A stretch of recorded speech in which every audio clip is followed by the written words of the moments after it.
Hello, and thank you for joining us for the Kansas Arts Commission 2026-2027 How to Manage Your Grant webinar. And this is for general operating support, Arts Everywhere, and the Public Art Murals grant recipients. Please have your cameras off and microphones muted, and feel free to write your questions in the chat, and we'll include those in the Q&A at the end of this presentation. And my name is Carla Bauer Tate. Good afternoon, and I'm the Arts Program Manager Consultant. And Kansas Arts Commission staff, could you please introduce yourselves? Hi, everyone. I'm Curtis Young. I am the director of the division. Hi, good afternoon. I'm Kate Van Steenhouse. I am the assistant director. Hello, this is Gabriel Ortiz, data manager. Thank you. The Kansas Arts Commission is a division within the Kansas Department of Commerce focused on leveraging the creative arts to benefit the Kansas economy. The Commission is dedicated to measuring, promoting, supporting, and expanding the creative arts to grow the state's economy and enhance quality of life. And on behalf of the Kansas Arts Commission, we want to say congratulations on being a grant recipient. The grant activity for this period of performance is between July 1st, 2026 and June 30th, 2027. And this means all grant activities and expenses must happen within this time frame. So this webinar will cover three types of grants: general operating support, Arts Everywhere, and public arts and murals. Please make a note of which type of grant you received. So general operating support, Arts Everywhere, or public art and murals. You can find your grant type and award number in the award letter that we emailed you. A general operating support grant funds your organization's general operations. That means you can use grant funds for staff salaries and benefits, utilities, programming cost, marketing, promotion, equipment, professional development, and other allowable operational and programming expenses that support your organization's mission. Here's a key concept for general operating support recipients. Your project is essentially all of your organization's activity for the grant period, and you're not implementing one specific program or event. You're operating as an arts organization serving your community. Your project is everything you do all year, which is your general operations.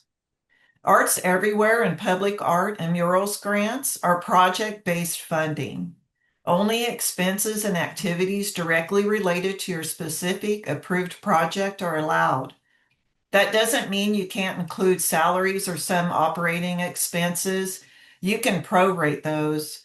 For example, if an employee spends 25% of their time on the grant project, you can charge 25% of their salary to the grant. Marketing costs should be proportional to how much of your marketing promotes the grant-funded project itself. So today's agenda, we will be reviewing creating and signing your grant award agreement contract, how you receive your payments, reporting, and questions and answers. During the period of performance, your grant will go through a couple of phases. Your reporting requirements are tied to dates. You'll submit a mid-year report no later than January 31st, 2027, and then a final report no later than July 31st, 2027. Your payments are not tied to the dates. They're tied to your activity. Your first payment will be processed after you sign the contract, which includes your project budget. You'll submit the request for payment form to receive your second payment after you've spent the first payment according to your project budget. So the first step in managing your grant is to complete the contract details form online. This form is used to create the contract agreement between your organization and the Kansas Arts Commission. So on that form, you will indicate whether you'd like an ACH direct deposit payment or a paper check by mail. You'll indicate and update the mailing address where correspondence and payment should be sent, and you'll provide or confirm the primary contact and also the grant authorizing official information. So here's what the contract details form looks like, and I'll drop a link in the chat in just a sec so that you can access that. Okay, contract details forms have two deliverables. A deliverable is something specific to the overall progress of your grant project. So it's a measurable achievement that you can document and prove that you've completed. Deliverable 1 is simply completing the contract details form and signing your contract agreement. This activity will trigger your first payment, which will be half of your total grant award. So for example, if your award is $10,000, your first payment will be $5,000. It may take a few weeks for that payment to process after you sign the agreement. Deliverable 2 is a milestone that you'll achieve during the grant activity. So deliverable 2 can happen anywhere within the period of performance, but your second payment is tied to that. This is how the payments are tied to activity rather than dates. You can request your second payment only after you've achieved deliverable 2 and spent all of your first payment. The contract details form asks you to define deliverable 2 and define the documentation that you'll provide to prove you've achieved deliverable 2. So it's a good idea to set deliverable 2 around the point when you expect to have spent all of your first payment. You don't need to wait until the whole project is finished to request that second payment. Hey, I want to jump in real quick and just clarify a little bit. Everyone, what's going to happen with deliverable 2 is you're going to fill out the form and define what deliverable 2 is yourself. We don't create that for you. You create that, and then we work with you to put it into the contract. Yep, exactly. Thank you. So we're going to get into some details and some examples to help you kind of wrap your head around that deliverable 2 and start to think about what you would like it to be for your project. So here's an example for a general operating support grant for a symphony. So the ABC Symphony will perform numerous concerts, hold classes, and tour to schools during the grant period. So for a project like that, deliverable 2 could be the ABC Symphony will perform at least 2 concerts and hold auditions. So why only 2 concerts when they'll be performing many more? Again, deliverable 2 is meant to be a milestone. It should be simple and not overly specific. So you don't need to capture the entirety of your programming in your deliverable.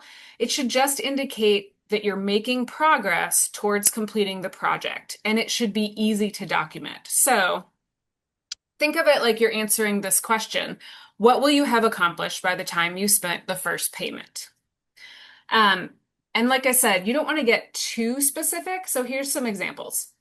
A museum might say it will execute 1 exhibition, or a theater might say that they'll do at least 1 production. A festival happening late in the grant period might say that their deliverable 2 is to execute contracts with a venue and at least 1 performer. Or an education project might say that they will hold at least 4 class sessions.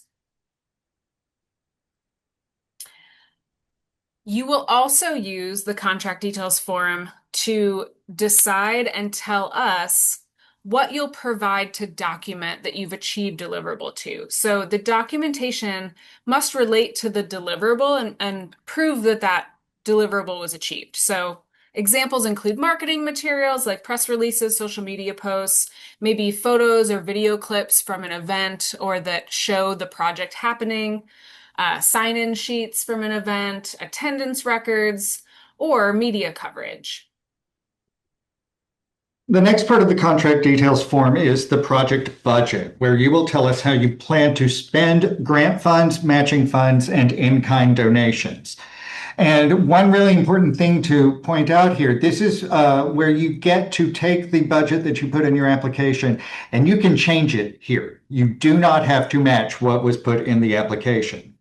So for this project budget, even if you have a general operating support, don't include your organization's entire project or operating budget on this form.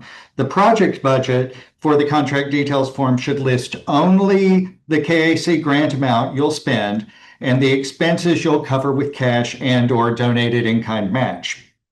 For example, if we awarded you $10,000, but your entire project actually cost $50,000, don't list the full $50,000. List only how you'll spend the $10,000 in grant funds and the $10,000 in match, cash or in kind, needed to meet the one-to-one match requirement. So your budget should show $10,000 in KAC grant funds and $10,000 in matching funds for a total project budget cost of $20,000. The project budget has several predefined categories with line items where you'll list project expenses and amounts. It's an Excel spreadsheet, so you can add as many rows as you need for your line items. You won't break any formulas by adding the rows. When you're filling this out, you want to be sure to keep your project expenses as simple as possible. Fewer line items is always better. Because it is less for you to keep up with, and it's less for us to keep up with. You always want to round to the nearest dollar. Do not include cents in this. Include, again, only the KAC grant and your cash and in-kind match. Don't use people's names in the project budget. If you're going to pay somebody, use their title, like administrative assistant, not Judy Smith. And don't use miscellaneous as a line item. One of the simplest ways to complete your budget is to allocate grant funds towards staff salaries if you have them. Organizations with paid staff can often expend the full grant payment quickly and cleanly right up front. And budget expenses must relate to the project, but they don't have to tie directly to deliverable 2. For example, if deliverable 2 is execute at least 3 free museum tours for school field trips, you could still use all the funds for marketing. It's related to the project because you can't have museum tours if no one knows about the museum. There are some non-allowable items. Don't include food, drink, fundraising, and the other non-allowable expenses in your budget. There's a full list of those in the guidelines that you read when you filled out your application, and those are still available on our website at kansasartscommission.com. You can search for grant materials, and there's also a grant materials page that you can download them from. I strongly suggest downloading a copy of the guidelines and reviewing the documentation and the process. With the guidelines as a user guide and reference, you'll be able to navigate this a bit more easily. Remember too, equipment and technology purchases must be part of a larger project and directly related to it. Just buying something isn't the project. What you're going to do with it is the project. Equipment and technology expenses may not exceed $5,000 for any one item. Salaries and payments to staff must be directly related to the proposal. It's allowable to allocate salary funds based on time spent on the project. And again, remember, if it's general operating support, basically everything you do is the project. And also, don't forget, don't include fundraising expenses in your budget. We, the staff, will use your contract details form to create the grant award agreement. If we have questions or we need revisions to your deliverable 2, your documentation, or your budget, we'll contact you and work with you to get those straightened out before we write the contract. So your first payment is triggered by the execution of the contract, and it usually takes a few weeks from signing to receiving the payment. And once you've spent all of the first payment and you've completed deliverable 2, you can request a second payment using the request for payment form. and that's available in the grant materials section of our website. So the second payment requirements are complete deliverable 2 grant activity, spend the first payment, complete the request for payment form, and then attach your deliverable 2 supporting documentation. Part of that payment request form is the expenditure log. You will fill out the expenditure log to show how you spent the first half of your grant funds. Here's how. Reference your budget from the contract details form, and when filling out the category and description columns. I'm going to show you what it looks like. It looks like this if you haven't seen it already. You will choose the correct category. You'll add a description. Again, don't use, you can use names here. If you need to, you will put that in the payee column. The description is going to be the same description that you've used in your contract budget on the contract details form. You'll enter a transaction number. This can be a receipt, a check number, etc. And always save your receipts, but do not send them to us. You don't need to upload them, but you do need to keep all your receipts and invoices for 3 years after the end of the grant. We will audit 3 to 4 grants at random every year, and federal audits can also occur. So we need you to hold on to that documentation of your expenses for 3 years following the close of the grant period. So here are some common questions about the expenditure log, like what if you moved money between the categories? So you made your project budget in your contract details form, we wrote the contract, it all got executed, but then you end up moving some money around. That is fine, as long as you stay within the 20% flexibility rule for each category. So you can go over 20% for a category, and you can go under 20% for a category without needing to do anything about it. Just make sure your expenditure log reflects your actual spending. If it goes over the 20%, you want to contact us because we're going to need to make a contract amendment to amend the budget in the contract. What do you do if an expense spans multiple categories? Well, you can split it up appropriately. For example, if someone did both administrative and programmatic work, allocate their payment proportionally between those 2 personnel categories. How do you handle in-kind contributions? You're going to list them as separate line items with the calculated value. And you remember from the guidelines how we talked about valuing in-kind donations. You're going to keep doing it the same way. And you'll use NA for the transaction number there and include the volunteer's name or the organization that provided the donation. So for the transaction number there, it doesn't necessarily have to be a check number. It doesn't necessarily have to be a credit card transaction number. Use whatever you use to keep up with it in your accounting system. Well, what if you have a payment where the grant and the match add up to your first payment, like more than your first payment? So what if you have spent the first payment and you've continued spending? You've had to spend more. That is fine. It can be more, just not less than what's in your contract. Remember, you've got to spend all of your first payment before requesting the second. What if you wrote a check for more than the amount ascribed to the grant because it included expenses not related to the grant? Like, for instance, you bought supplies for the grant project, but you also brought supplies for some other expenses that are not part of the grant project. That is fine. As you can see, you record the total transaction amount and the amount of grant funds expended and the amount of match expended. It is absolutely possible for the grant funds expended and the match expended to not equal the full amount of the transaction. We understand that you don't necessarily need to go through 4 different lines at the store to buy whatever it is you need to do. Just fill out what is exactly on that receipt that you're going to keep for the next 3 years. And what kind of documentation do you need for the expenditure log? Again, you're not going to upload your receipts, but you're going to keep them for 3 years in case of the audit, and they need to match the expenditure log. And again, that audit could come from us, or it could come from the NEA auditing us, in which case we may come to you and ask for those receipts. Finally, what happens if you don't spend all of your KAC grant funds? Well, the answer is you will be required to return the unspent amount.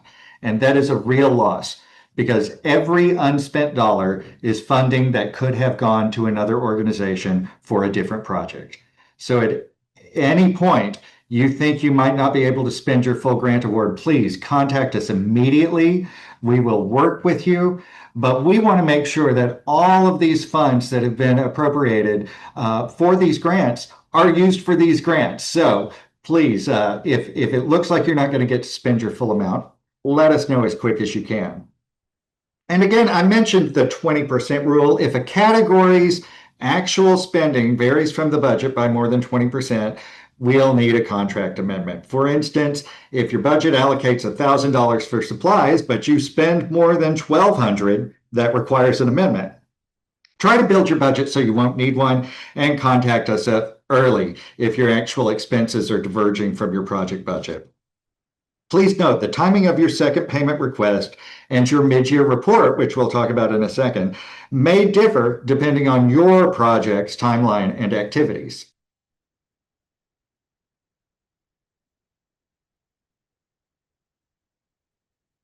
Sorry, didn't realize I was still muted.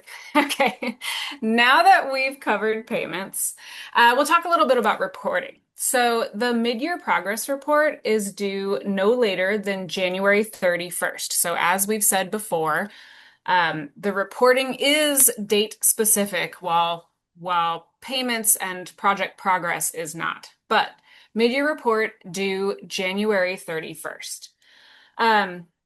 It's really about a 15-minute process. It's a brief update on grant activities today is July 1st, so from today through December 31st.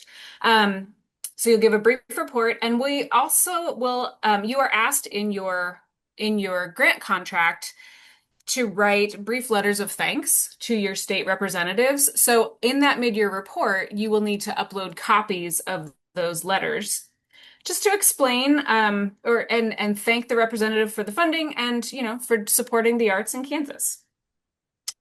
The mid-year report is located in the grants portal, which I'm dropping that link in the chat right now. So reporting and applications are in the grants portal, and management forms are located on our website. What if your project is complete by December 31st? That's great, but you still need to complete the mid-year report. What if your project doesn't start until after that date, until February per se? What you can do then is just report any planning and prep work that you've done. So you can just report as makes sense. And if no activity has occurred, then you can just say that. That's fine. The final report will be due no later than July 31st of next year, 2027. The final report asks questions about your project and requires you to upload an expenditure log showing how the second half of funds was spent. You will also upload images showing the required crediting statement on your marketing and correspondence materials. So that crediting statement is, quote, sponsored in part by the state of Kansas through the Kansas Arts Commission and the National Endowment of the Arts. This statement should appear alongside any KAC logo on marketing materials as appropriate. And as I said before, this final report is also, you can access it through the Kansas Department of Commerce's grant portal. And we also have a link to that portal through our grant materials section on the Kansas Arts Commission's website. So if you have any questions, we have our group email is arts@ks.gov. We also will be starting office hours 3 times a week through Zoom, and I'll drop that link in the chat in just a sec. So if you have questions, this is a really great opportunity just to kind of pop in and chat with us about those questions without having to catch us on the phone or try to schedule a separate meeting. It's also sometimes it can be great to just pop in and listen to other grantee questions. Just helps people kind of understand the process more. So Mondays at 2, Wednesdays at 10, and Thursdays at noon will be the schedule. And we keep the room open for an hour, so you can pop in anytime during that hour. And there's a link to that room on the website. Yes. So we are here to help you. If you have any questions, please let us know. Your first point of contact should be the program manager. When I sent out the award letters list who your program manager is. We have divided up these grants among ourselves. So make that person the person you get in contact with. If it's me, I'm at curtisyoung.ks.gov. If it's Kate, she is kate.vensteinhouse@ks.gov. Carla is carla.bowertate@ks.gov. And Gabe, who you may need to contact, is Gabriel Ortiz at ks.gov. Or you could also email the generic inbox at arts@ks.gov. But really, if you're asking specific questions about your grant, it is always best to contact the program manager you have been assigned. And we are in the process of preparing a fully detailed user guide, which we will send to you in the next few weeks. It'll also be available on the website. It's going to walk you step by step through every stage of the grant process with illustrated examples for completing each form, and it'll cover all the questions in the mid-year and final reports. So we'll let you know what you're going to need to report right up front so that you can make sure to measure the things we ask you to measure. And this meeting, as you know, is being recorded. It's going to be put up on our Kansas Arts Commission YouTube page. You can find that by going to YouTube and searching for Kansas Arts Commission. Throughout the grant period, if you're expecting to hear from us and haven't yet, be sure to check your spam folder. Emails from KAC staff will always come from firstname.lastname@ks.gov. So watch for that ks.gov address. And official documents that you need to sign, like your contract agreement, are sent via DocuSign. So sometimes they can land in spam or junk as well. Please always make sure you have downloaded and are submitting the latest version of the forms from the grant materials website. And again, we are always here to support you if you have questions. First, check the guidelines found on the website. Search for guidelines on our website. And you'll find that a lot of your questions can be answered in there. But do reach out to your program manager too. And as soon as we wrap up today, I recommend printing those guidelines to review them. They cover allowable and non-allowable expenses. They cover match amounts, sample forms, and more. And between the KAC guidelines and this presentation and the soon to be published manual, you should be able to navigate this process pretty successfully and pretty easily as well. So now we're at the Q&A portion. Feel free to please put your questions into the chat in Zoom if you can see that. If you need to, you can also raise your hand and we can see, I believe we can unmute you in this webinar format. Kate, do we have any questions already? We just have one so far. Can we submit a no-cost extension if we can't spend all the grant funds? Well, first, we really don't like to give extensions unless there are really extenuating circumstances. If you know right now you can't spend all your grant funds, you need to let us know, like as soon as possible. Talk to the program manager so that we can find a way to deal with that. We will deal with it on a case-by-case basis if you can't, if you think you can't expend all your funds. Lots of times there are ways to look at your expenses that we're able to find a way that you are actually spending all the funds. But again, that's a case-by-case basis. So reach out to your program manager about that as soon as you know you may not be able to expend all your funds. Or if you know you're not going to get your project done by June 30th. That is also super, super important. That means that all your expenses have to be paid by June 30th. All your expenses have to be incurred within the period of performance. So you can't pay for work that was done last week using this grant. You can only use this grant to pay for work or goods that have been ordered or made starting today. Next question is, will we get an email with the contract details form, or do we need to go to the website? There's going to be a follow-up email that everybody's going to get. It is going to include the links to the forms, and it's also going to include a link to the website. I would really suggest making that the grant materials page on the website, bookmark that one, because you're going to want to go back to it a few times. But yeah, you're going to get a follow-up email that's going to have all these links in them. And the presentation is going to be shared. It hasn't been shared with you yet, but the slides, we can attach those to the follow-up email as well, I believe. And if not, we'll send you a separate email.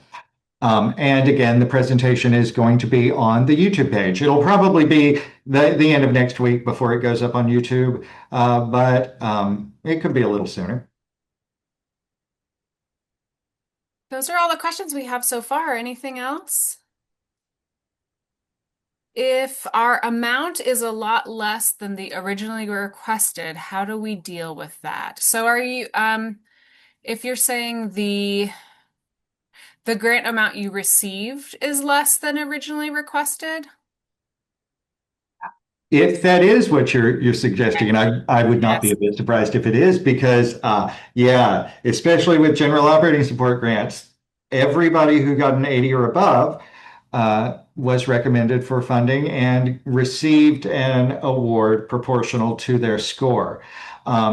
What that means is you've got to revise your budget to make up for the grant funds that you actually are getting. If it means you're not going to be able to do your general operations for the year, let us know. But that is the amount that we have available to award to you. So you'll need to rework your budget so that you can do that, continue your work.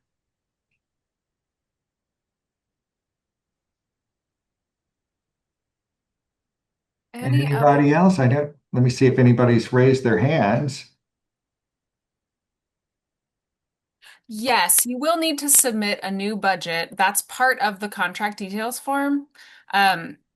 So that, again, just to recap for everyone, the contract details form is your first step, your next step and your first step to moving forward with your grant. So in that form, you will define your second deliverable, which is, showing your progress, and you'll let us know how you're gonna, what documentation you're gonna submit to prove that you've achieved that second deliverable. You will also submit this project budget. It's gonna look just like this. And in that, you will outline for the grant award that you are receiving, which, yes, if it's less than what your original request was, you'll outline on this budget how you're gonna spend that grant funds and also in what way you're going to spend the matching funds. And then you'll include this project budget with your contract details form. And from all of that information, we then create the grant contract agreement. And the contract budget, the budget that goes in your contract that you create in the contract details form, it only covers your expenses. You don't have to list income in it. So it's only expenses, and it's only grant expenses and match expenses for the dollar for dollar match. That way, we're not holding you accountable for the entire rest of your budget. We only want to hold you accountable for the funds we give you and the required matching funds. So really, every general operating support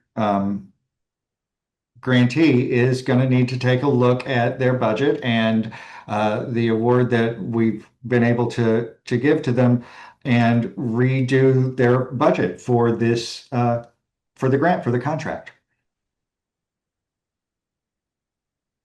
And again, if you are an Arts Everywhere or Public Art Mural grantee, this is your chance to decide to move those funds around. You don't have to spend them in exactly the way you said you were going to on the application. You've got to do the same project. You've got to spend them on the same project, but you can move them around to make it easier or whatever is going to make sense for your expenses.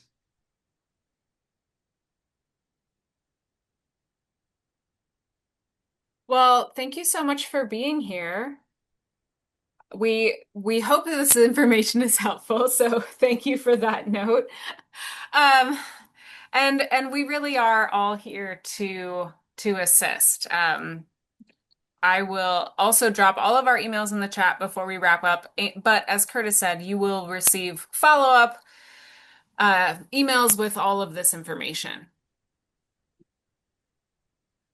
Any other questions?